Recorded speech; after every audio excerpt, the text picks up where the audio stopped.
I am Sally, 32 years old, working as an accountant in Boston. I never thought I would see the day when my own father would point his finger at my face during our family dinner and say those words that still echo in my head.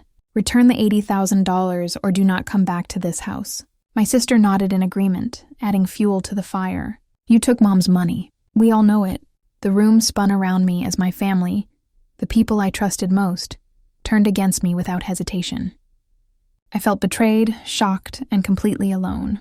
Before I tell you about the moment I placed those bank slips on the counter and watched their faces go pale, let me know where you're watching from and hit subscribe so you don't miss more family stories like this one. My relationship with my family has always been complicated. Growing up as the oldest daughter of Harold and Dorothy Wilson was no easy feat.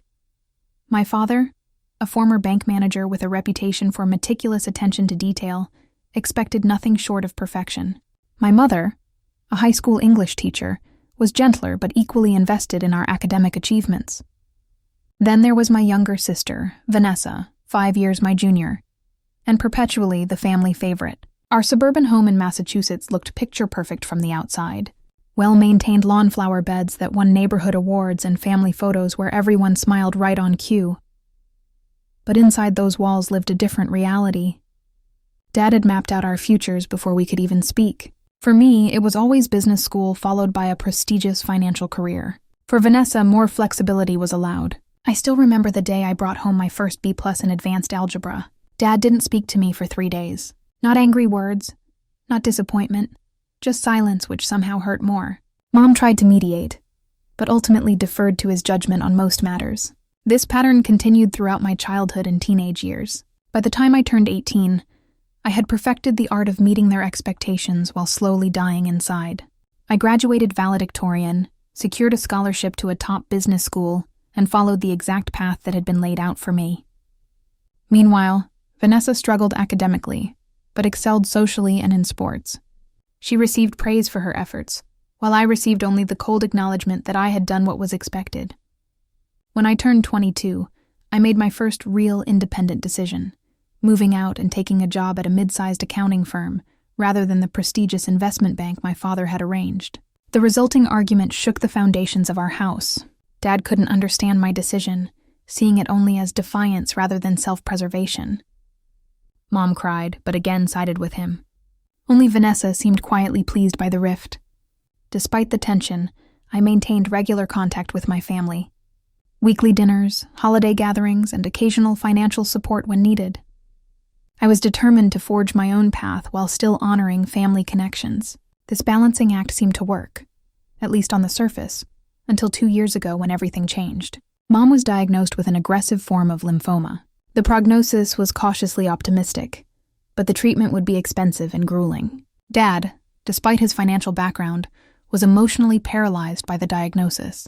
It fell to me, the accountant, to organize the medical bills, insurance claims, and financial planning for her treatment. I took charge immediately, setting up payment plans, researching treatment options, and even helping Mom establish a medical fund where she could save for potential future treatments. I spent countless evenings at their house, after long days at my own job, sorting through paperwork and making sure everything was in order. I even took unpaid leave to drive Mom to chemotherapy sessions when Dad was overwhelmed. Throughout this process, Vanessa remained largely absent. She would visit occasionally, bringing flowers and staying for short, emotionally charged visits that left Mom exhausted. Her excuse was always the same. Her job as a marketing coordinator was too demanding, her apartment too far away. Dad never questioned her absence, but I noticed his increasing resentment toward me, as if my practical help somehow highlighted his own inability to cope. Mom eventually recovered her cancer in remission after 18 months of treatment. The medical bills had been substantial, but through careful management and the special medical fund, I had helped her establish the financial impact had been minimized. I thought this shared trial might have brought us closer, but instead, it seemed to deepen the existing divisions. Dad resented what he perceived as my taking control during the crisis. Vanessa seemed jealous of the time I had spent with Mom, and Mom herself, while grateful, seemed embarrassed that I had seen her at her weakest. The family dynamics shifted yet again with me, somehow cast as both necessary and unwelcome. My career had progressed steadily over the years. I had become a senior accountant specializing in personal financial management. I took pride in helping clients organize their finances and plan for their futures. The irony wasn't lost on me that I could fix other people's financial problems, but couldn't repair my own family relationships. Vanessa, meanwhile, had developed a complicated relationship with money. While outwardly successful in her marketing career, she frequently complained about being broke despite her seemingly lavish lifestyle. New clothes, weekend trips, and expensive restaurants featured prominently on her social media. Yet she often borrowed money from our parents without clear explanations of where it went. I had offered to help her create a budget several times, but she always declined, accusing me of being controlling and judgmental. Dad would defend her, saying she was just enjoying her youth. While I had always been too serious, these comments stung, reinforcing the narrative that had followed me since childhood. Sally the responsible one. Sally the boring one. Sally who needed to lighten up. Despite these tensions, I continued to manage Mom's medical fund, checking in regularly to ensure everything was running smoothly. Mom had given me power of attorney during her illness, and we had never formally revoked it since it seemed practical for me to continue overseeing the investments I had set up. This arrangement worked well until 3 weeks ago when everything fell apart. It started with a routine bank notification. Mom had decided to check her account balances, something she rarely did since I had been handling most of the financial management.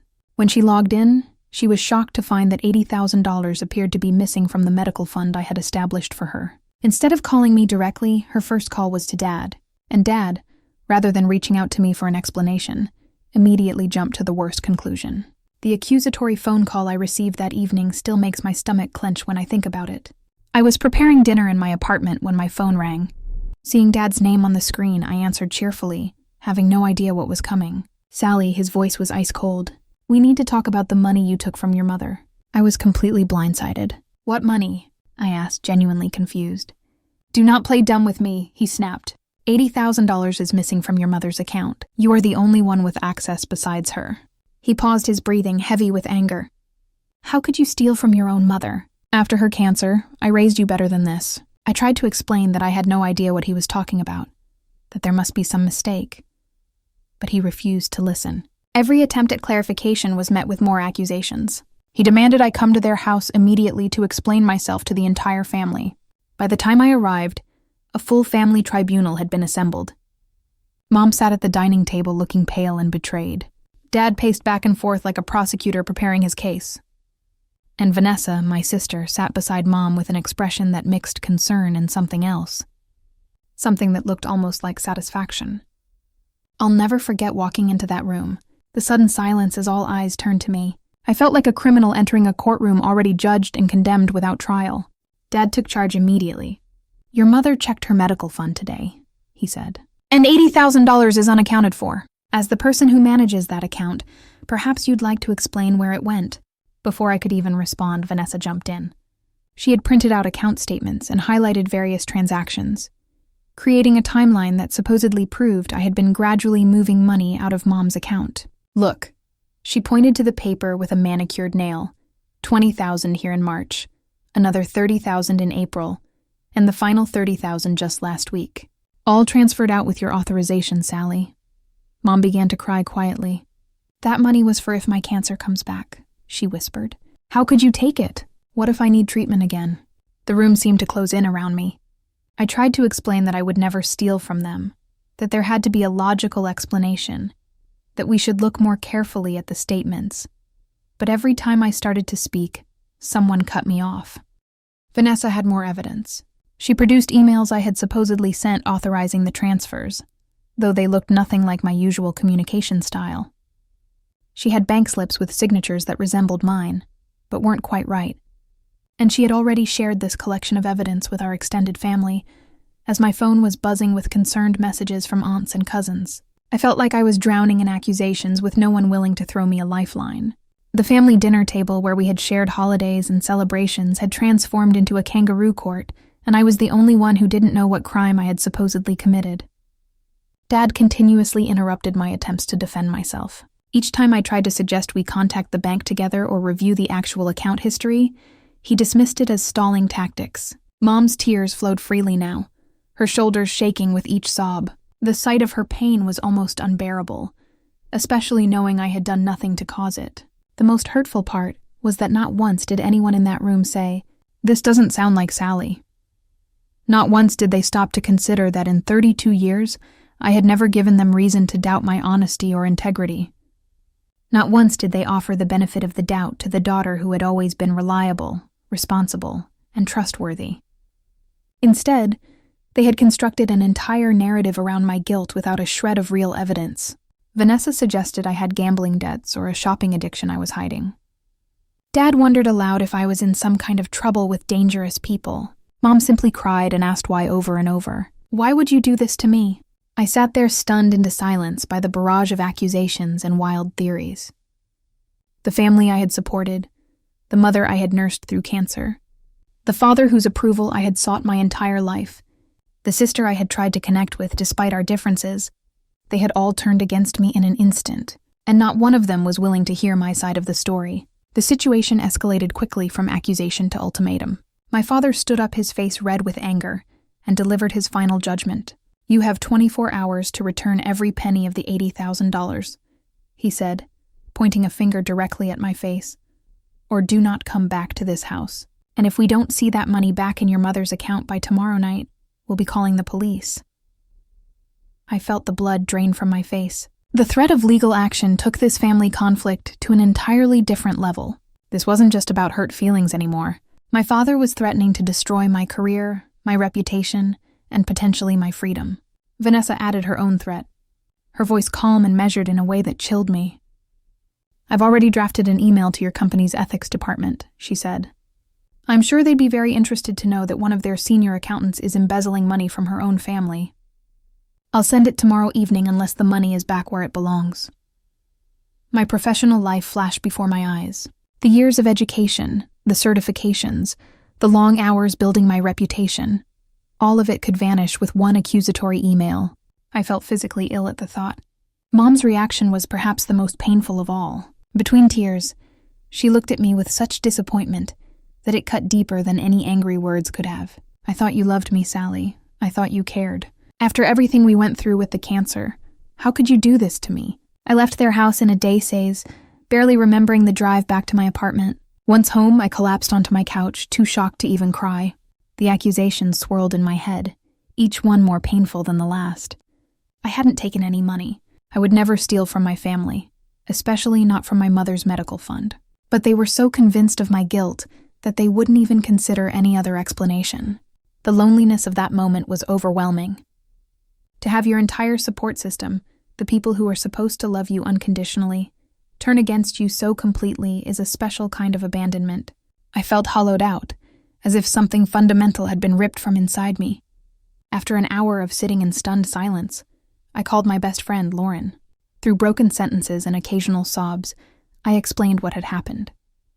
Unlike my family, Lauren's first response was exactly what I needed to hear. That's ridiculous, Sally. There's no way you would do something like that. There has to be an explanation. Her unwavering belief in me was the first ray of light in this nightmare. Lauren suggested I gather all the documentation I could find related to Mom's accounts and investments. Your family may not be thinking clearly right now, she said, but numbers don't lie. If you didn't take that money, the records will show it. I spent the entire night combing through digital records, emails, and the copies of statements I had saved. My accounting background served me well, as I created a detailed timeline of every transaction in my mother's medical fund since its creation. Somewhere in these numbers was the truth, and I was determined to find it. Around 3 a.m, my phone rang.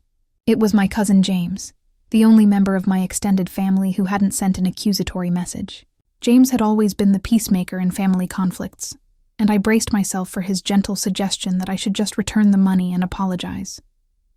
But that's not what happened, Sally, he said, his voice low and serious. I need to tell you something. Vanessa has been talking about you to the whole family for months. She's been saying you've been controlling Mom's money, keeping her in the dark, and hinting that you might be using some of it for yourself. I was stunned. Why would she do that? And why hadn't anyone told me? You know how Vanessa operates, James replied. It was all subtle, just planting seeds of doubt. Nothing direct enough for anyone to think they should warn you. But looking back now, she's been setting this up for a while. This revelation shifted something inside me. This wasn't just a misunderstanding. This was deliberate. The hurt I had been feeling began to crystallize into something harder. Determination. I wasn't going to just explain myself. I was going to fight back. By morning, I had a new resolve. I wouldn't beg my family to believe me. I would prove my innocence so undeniably that they would have to face the ugliness of their assumptions. And then I would decide whether people who could think so little of me deserved to be in my life at all. The 24-hour ultimatum my father had given me wasn't going to be enough time to gather everything I needed. I called in sick to work, something I rarely did, and focused entirely on building my case. I wasn't just fighting for the money anymore. I was fighting for my reputation, my career, and my dignity. My first step was contacting the bank directly. As I had power of attorney for Mom's accounts, I was able to request detailed transaction records for the past 6 months. The customer service representative was helpful, especially when I explained that there seemed to be some unauthorized activity we needed to track. The truth began to emerge from these records. The $80,000 hadn't disappeared at all. 6 months earlier, following the advice of my financial advisor colleague, I had moved the money from the low-interest medical fund into a specialized health savings investment portfolio. This move had been made with Mom's explicit permission. I even found the text messages where she had agreed to the change. The investment had been performing well with the original, $80,000 growing to nearly $92,000. All of this was clearly documented in quarterly statements that had been sent both electronically and by mail to my parents' house. Statements that apparently no one had bothered to read. But there was more to the story. The transaction records showed multiple attempted withdrawals from the new health savings account over the past month. Withdrawals that had been denied because they weren't authorized by either Mom or myself. Someone had been trying to access these funds using Mom's old login credentials, which no longer had withdrawal permissions for this particular account. I couldn't prove who had made these attempts, but I had my suspicions. The timing aligned perfectly with Vanessa's sudden interest in Mom's finances and her elaborate presentation of my supposed theft. To gather more evidence, I contacted Mom's oncologist's office. With the medical power of attorney still in place, I was able to get copies of all the bills that had been paid from the medical fund, creating a complete paper trail of how every dollar had been used for Mom's treatment recovery. The administrative assistant even wrote a letter confirming my role in managing these payments over the past 2 years. Next, I visited my own bank and withdrew my complete transaction history for the past year. If I had suddenly deposited large sums of money, it would show up here. Of course, there was nothing unusual, just my regular salary deposits and normal expenses. The picture was becoming clearer, but I needed to understand Vanessa's possible motives. A quick social media search revealed something interesting. While Vanessa portrayed a successful career and glamorous lifestyle online, there were subtle signs of financial strain. She had recently moved to a smaller apartment. Her usual vacation posts were absent this year, and she had started promoting affiliate links for extra income. A call to James confirmed my suspicions. Vanessa had confided in him about significant credit card debt, but had sworn him to secrecy. She had apparently been trying to secure a personal loan, but had been denied due to her credit score. The final piece of the puzzle came from my mother's email account, which I still had access to for managing her medical correspondence. There, I found several deleted messages from Vanessa asking for loans of varying amounts, $20,000, $30,000, and finally $50,000.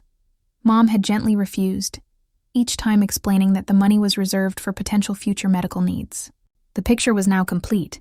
Vanessa, desperate for money, had likely seen the large sum in Mom's medical fund as a solution to her financial problems.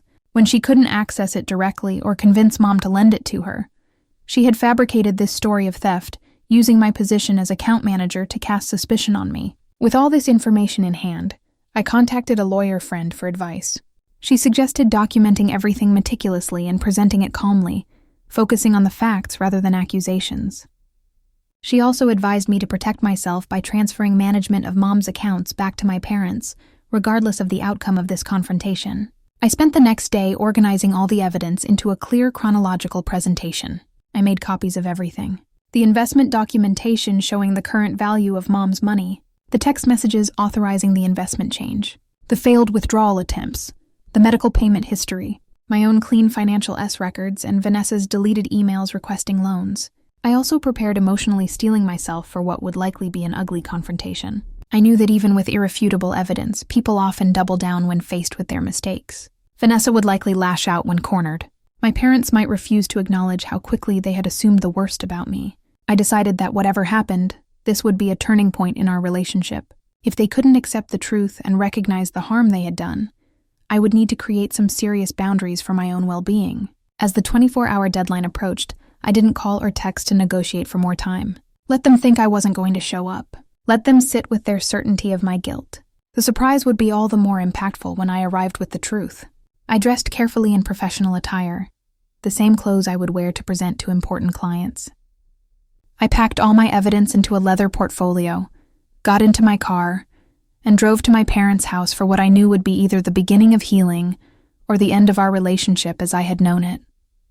The entire drive, I rehearsed what I would say, not angry accusations, though I certainly felt entitled to them. Instead, I would let the evidence speak for itself, and then I would speak my truth about the pain their lack of trust had caused. As I pulled into the driveway, I saw all their cars parked out front. The entire family was waiting for me. Taking a deep breath, I gathered my portfolio and walked to the door, ready for the confrontation that would change everything. I rang the doorbell instead of using my key, a small gesture that signaled I no longer felt at home in this house. My father answered his face, said in hard lines, eyes cold and judgmental. He stepped back without a greeting, allowing me to enter what felt like a courtroom rather than my childhood home. The living room was arranged exactly as it had been the day before. Mom and Vanessa seated side by side on the couch, a chair positioned across from them like a witness stand. My father took his place standing behind Mom, a united front against the family criminal. Nobody spoke as I settled into the chair and placed my portfolio on the coffee table between us. The silence was heavy with accusation and expectation. I could feel their eyes on me, waiting for excuses, apologies, or perhaps a check to replace the money they believed I had stolen. Finally, my father broke the silence. "The 24 hours are up, Sally." He glanced at his watch for dramatic effect. "Do you have the $80,000 you took from your mother?" I looked at each of them in turn, taking my time before responding. Mom wouldn't meet my eyes, staring instead at her clasped hands. Vanessa's expression was a mixture of concern and something else. Nervousness, perhaps. My father stood rigid, playing his role as family patriarch and judge. "Actually," I said calmly, "I've come to clear up a serious misunderstanding. No money is missing. I never took a single cent from Mom's accounts. In fact, her medical fund has grown to $92,000. Dad scoffed loudly. "Do you expect us to believe that Vanessa has shown us the transfers? We've seen the evidence. Evidence that was selectively chosen and deliberately misinterpreted," I replied, opening my portfolio. "I'm going to show you exactly what happened to that money, and then we're going to have a very different conversation." Vanessa shifted uncomfortably on the couch. "That's not necessary," she said quickly. "We know what we saw. The money is gone and you're the only one who could have taken it." I looked directly at her. "That's not true, Vanessa, and I think you know that." For the next 20 minutes, I methodically presented the complete financial history of Mom's medical fund. I showed them the text messages where Mom had approved moving the money to the higher yield investment account. I showed them the quarterly statements that had been sent to their house. I showed them the current balance, $92,000, $12,000 more than the original amount. As I laid out document after document, the atmosphere in the room began to shift. Mom's expression changed from hurt to confusion. Dad's rigid posture softened slightly as doubt crept in. But Vanessa grew increasingly agitated, interrupting repeatedly with objections that made less and less sense. "You could have falsified these documents," she insisted.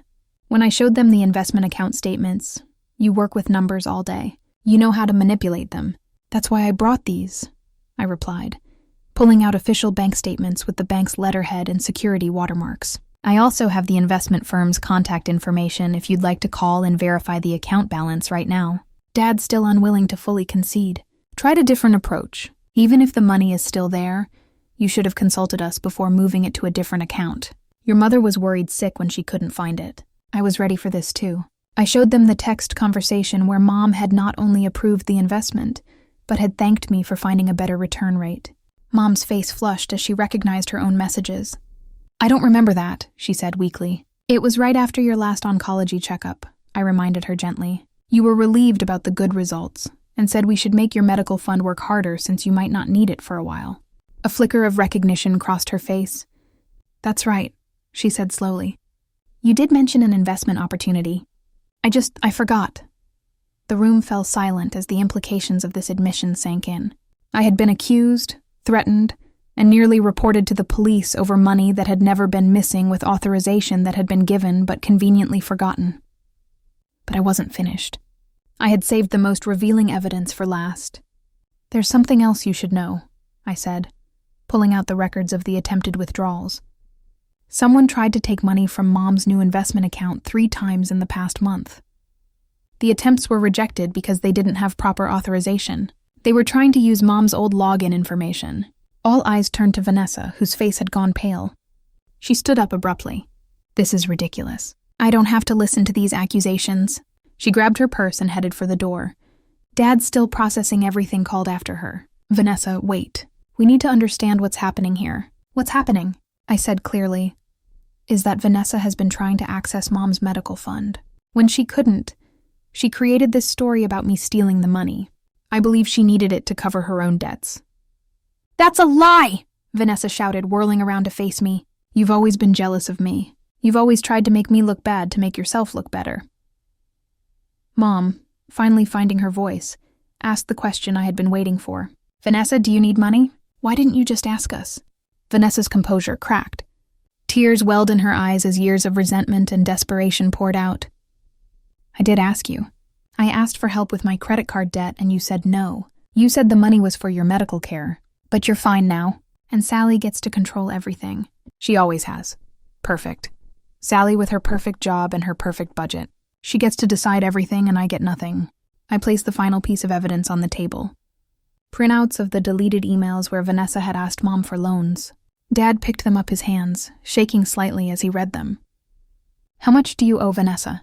he asked quietly. Her answer stunned us all. $887,000 in credit card debt and personal loans. Her expensive lifestyle, the weekend, trips, the designer clothes, all financed by credit she couldn't afford. She had been hoping to consolidate everything with a loan from Mom's medical fund. But when she was denied access, she had resorted to this desperate plan to frame me. As the full truth emerged, my father sank onto the couch beside Mom, the weight of their rush to judgment finally hitting them. Mom began to cry again, but these were different tears. Tears of regret and shame rather than hurt and betrayal. I sat quietly, letting them absorb everything. The vindication I had expected to feel was hollow.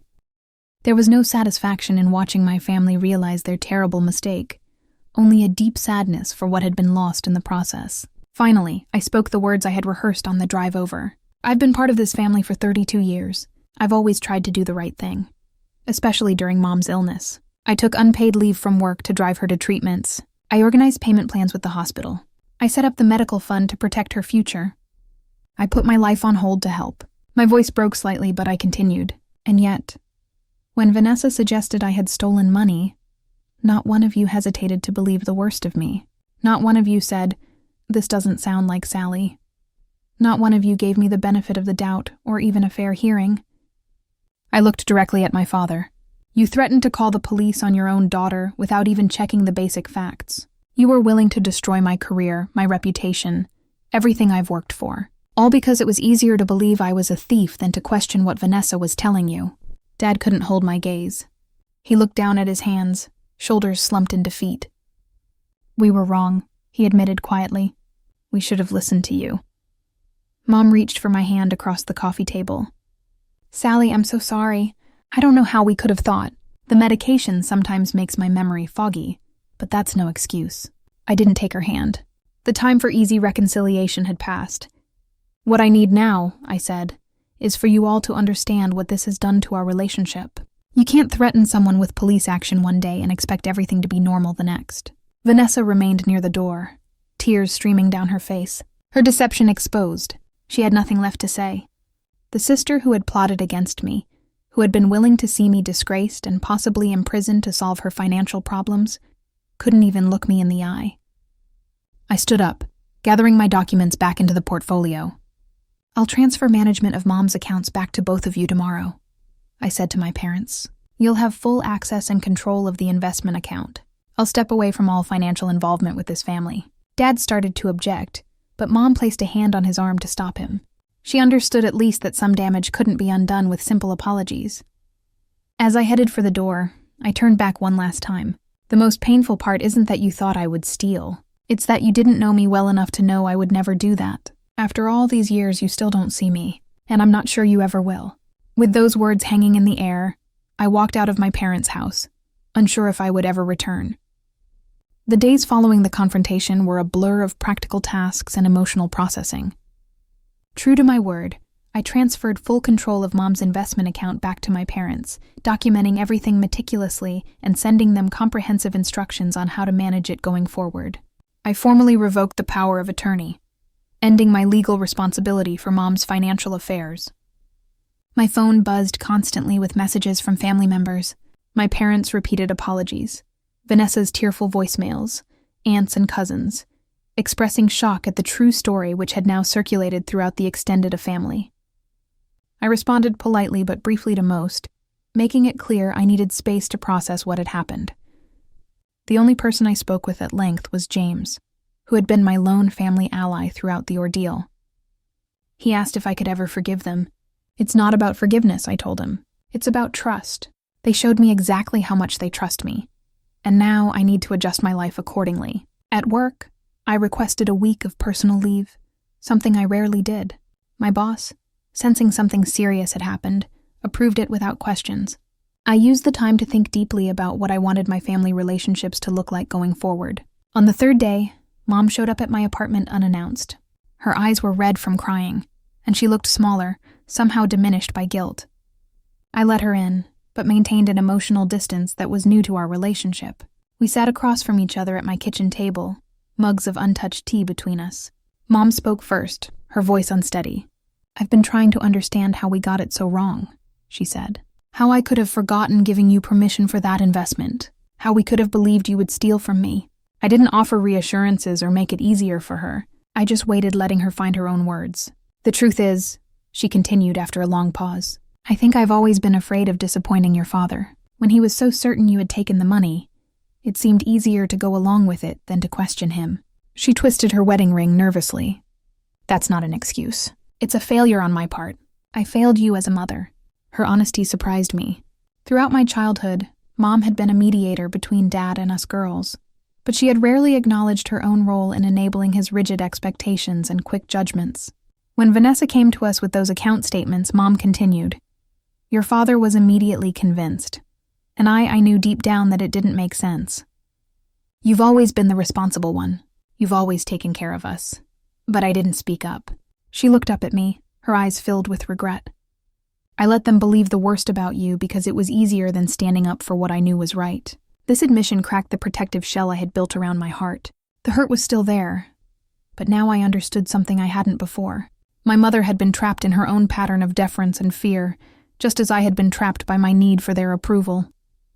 We talked for hours that afternoon, really talked in a way we never had before. Mom shared her own frustrations with Dad's controlling nature and her regret at not being a stronger advocate for me throughout my life.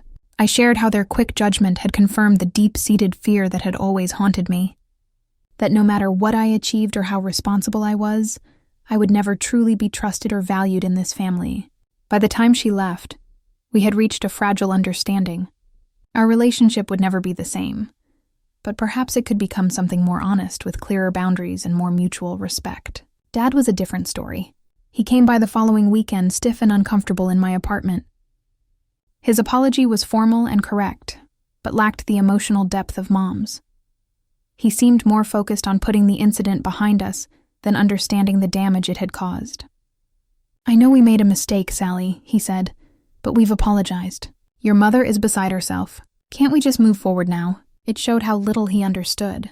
In his mind, an apology should erase the offense, and any lingering hurt on my part was simply stubbornness. I tried to explain that rebuilding trust would take time, that our relationship would need to change. He nodded as if he understood, but I could see the impatience in his eyes. The most difficult conversation was with Vanessa. After a week of avoiding her calls, I finally agreed to meet at a neutral coffee shop. She arrived looking uncharacteristically, disheveled, her usual perfect appearance, replaced by minimal makeup and casual clothes. "I don't even know where to begin," she said, her voice small and defeated. What I did was unforgivable. I was desperate about the debt. And when I couldn't access Mom's account, I panicked. And then one lie led to another, and suddenly, it was this huge thing I couldn't control. I studied my sister trying to reconcile the person sitting across from me with the one who had methodically tried to destroy my reputation and relationship with our parents. Are you getting help? I asked finally. For whatever led to the debt and the lies. She nodded, wiping away tears. I've started seeing a therapist, and I've joined a support group for compulsive spenders. It turns out I've been using shopping to cope with a lot of things. She hesitated, then added, including always feeling like I couldn't measure up to you. The irony wasn't lost on me. While I had spent my life feeling judged and found wanting by our parents, Vanessa had been measuring herself against an idealized version of me and coming up short in her own mind. I've enrolled in credit counseling too, she continued. Dad is helping me consolidate the debt with a personal loan, but I have to pay it back on a strict schedule, and I'm selling a lot of the stuff I bought. Designer bags, jewelry. It's actually kind of freeing to let it all go. I didn't offer forgiveness. That would come with time, if at all. But I did offer a path forward. I'll support your recovery, I told her. I'll even help you create a realistic budget. But things will never be the same between us. You tried to destroy my life, Vanessa. That's not something I can just forget. She nodded, accepting this new reality. I don't deserve your forgiveness, she said, but I'm going to work every day to become someone worthy of your trust again, even if it takes years. The next few months were a period of careful reconstruction. Family dinners resumed, but with a different dynamic. I maintained firm boundaries, declining invitations when I needed space, and speaking up when old patterns emerged. Dad struggled with this new, more assertive version of me, but Mom seemed almost relieved, as if my standing up for myself gave her permission to do the same. Extended family relationships shifted too. Some relatives, embarrassed by how quickly they had believed the worst about me, kept their distance. Others made special efforts to reconnect, offering support and acknowledging their role in spreading Vanessa's false accusations. At work, I channeled my energy into a promotion opportunity, securing a position as financial planning manager that gave me more autonomy and responsibility. The professional confidence I had always possessed seemed to expand into other areas of my life. I found myself speaking up more in meetings, setting clearer boundaries with demanding clients, and trusting my own judgment without seeking constant validation. Ironically, the very event that had threatened to destroy my career ended up strengthening my professional identity. Having weathered my family's betrayal, office politics and client challenges seemed much less intimidating. I had faced the worst and survived. Everything else was manageable by comparison. 6 months after that fateful confrontation at my parents' house, life had found a new rhythm. The acute pain of betrayal had faded to a dull ache that flared occasionally, but no longer dominated my thoughts. In its place was a kind of hard-won wisdom about family trust and my own worth. The healing process hadn't been linear. There were days when anger would surge, unexpectedly triggered by a casual comment or a family photo.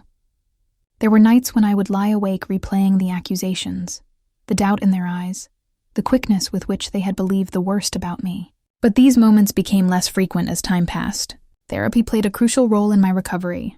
My therapist, Dr. Martinez, helped me recognize the unhealthy family patterns that had set the stage for this crisis. My perpetual need to prove myself, my parents' conditional approval, Vanessa's resentment, all had roots that stretched back to my earliest memories. I wasn't responsible for these dynamics, Dr. Martinez reminded me, but I could choose how to respond to them now, and that choice didn't have to include pretending everything was fine, or returning to old patterns of seeking validation I would never fully receive. The most surprising aspect of recovery was discovering who my true support system was. Beyond Lauren and James' colleagues I had considered merely professional acquaintances showed up with genuine concern and practical help. My neighbor Martha, who I had exchanged little more than pleasantries with over 3 years, became a close friend after she noticed my distress, and offered her spare key in case I needed someone to check on my apartment during what called my family situation. These connections formed the foundation of what I came to think of as my chosen family. People who valued me for exactly who I was without expectations of perfection or demands for proof of my worth. With them, I could be authentically myself, sometimes organized and efficient, sometimes messy and uncertain, always worthy of respect, regardless of what I achieved or provided. My relationship with my biological family evolved into something new, not the close bond I had once yearned for, but not a complete severance either. We established a careful dance of engagement and distance with clear boundaries that I enforced consistently. Dad and I reached an understanding based on mutual respect, rather than his approval and my compliance. He made efforts to ask about my life without offering unsolicited advice. though I could sometimes see him struggling to hold back judgments. For my part, I learned to appreciate his strengths, his discipline, his intelligence, his occasional dry humor, without needing him to be the emotionally supportive father he had never been. Mom and I grew closer in some ways, our conversations more honest than ever before. She began sharing stories from her own life, opportunities missed due to fear dreams deferred to meet others' expectations that helped me understand her choices. We developed a new relationship as adult women with shared history, rather than simply mother and daughter. Vanessa's journey was perhaps the most profound transformation. The therapy she had begun for her spending issues expanded to address deeper insecurities and resentments. She moved to a smaller apartment, took on freelance work to supplement her income, and slowly paid down her debt. Most importantly, she stopped comparing herself to me or anyone else, finding her own definition of success. That had nothing to do with appearances or possessions. Our sisterhood would never be carefree or uncomplicated, but as months passed, we found moments of genuine connection that hadn't existed before. Small things, a shared joke, a book recommendation, a text checking in on a tough day, began to build a foundation for something new. The $80,000 that had nearly torn our family apart remained in the investment account, growing steadily for whatever future needs might arise. Dad managed it now, sending monthly updates to both Mom and me in a gesture of transparency that acknowledged past mistakes. As for me, the woman who had walked into her parents' house 6 months ago, ready for battle, was both the same and fundamentally changed. I still valued responsibility, still found satisfaction in organization and clarity, still believed in doing the right thing, but I no longer confused these qualities with my inherent worth as a person. The most valuable lesson from this painful chapter wasn't about money management or family dynamics, though I learned plenty about both. It was about the quiet power of self-trust. When everyone around me doubted my integrity, I held firm to what I knew was true. That inner certainty sustained me through the darkest moments and guided me toward healing. I also learned that sometimes the greatest act of love for others and for yourself is setting clear boundaries. By limiting what I would tolerate, I created space for healthier relationships to develop. Not everyone was willing to respect these boundaries, and that was information I needed about who deserved a place in my life. Perhaps most importantly, I discovered that my value doesn't depend on what I provide, what I achieve, or how perfectly I meet expectations. I am worthy of trust and respect simply because I am. This knowledge sits at my core now, unshakable by others' opinions or judgments.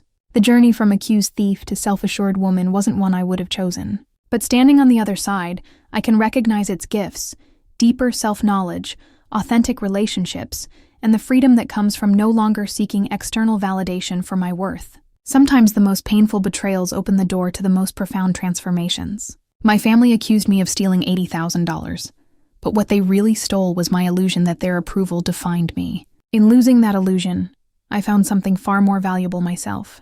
Have you ever been wrongfully accused by someone you trusted? How did you handle it? And what did you learn from the experience? I'd love to hear your stories in the comments below. And if this journey resonated with you, please hit the like button and subscribe to hear more stories about navigating difficult family dynamics and finding your own worth. Thank you for listening, and remember, sometimes the family you choose is as important as the family you're born into. Music.